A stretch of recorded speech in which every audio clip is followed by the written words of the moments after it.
ओम नमो भगवते वासुदेवाय। ओम नमो भगवते वासुदेवाय।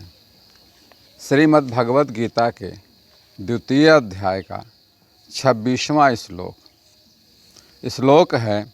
अथ चैनम नित्यजातं नित्यं वा मानुषेमृतं तथापि त्वं महाबाहो नैवं शोचितुम् अर्हसि नैवं शोचितुम् अर्हसि।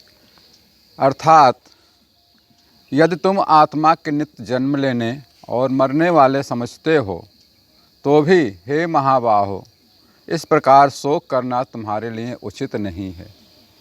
यह भगवान कृष्ण कह रहे हैं अर्जुन से।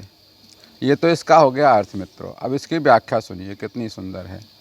भगवान श्री कृष्ण यहाँ पर अर्जुन से कह रहे हैं कि हे महाबाहो, यद्यप सिद्धांत की और सच्ची बात यही है कि आत्मा किसी भी काल में ना जन्म लेती है और ना मरती है, फिर भी अगर तुम सिद्धांत से बिल्कुल विपरीत यह बात मान लेते हो कि आत्मा नित्य जन्म लेने और मरने वाला है, तो भी तुम्हें शोक नहीं होना चाहिए।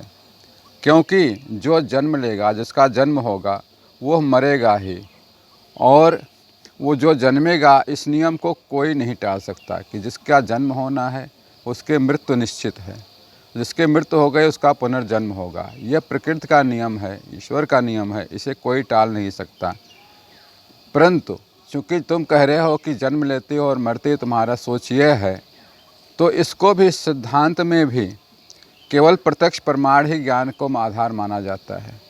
और प्रत्यक्ष प्रमाण आपको कैसे मिलता है? इंद्रियों से जो ज्ञात होता है केवल वही सत्य आप मानते हो। इस प्रकार सिद्धांत को मानने पर भी आपको यही मानना पड़ेगा कि जीवन में जन्म एवं मृत्यु निश्चित है। ये तो मानना ही पड़ता है कि जीवन में जन्म और मृत्यु निश्चित है, होना ही होना। जिस जन्म हुआ है उसकी मृत्यु निश्चित, उसे कोई नहीं टाल सकता है।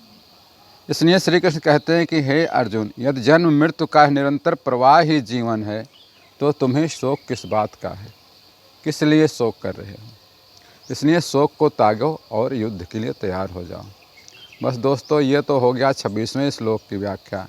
अब इसके अगले श्लोक के लिए कल मिलेंगे। तब तक के लिए ओम नमो भगवते वासुदेवाय। ओम नमो भगवते वासुदेवाय।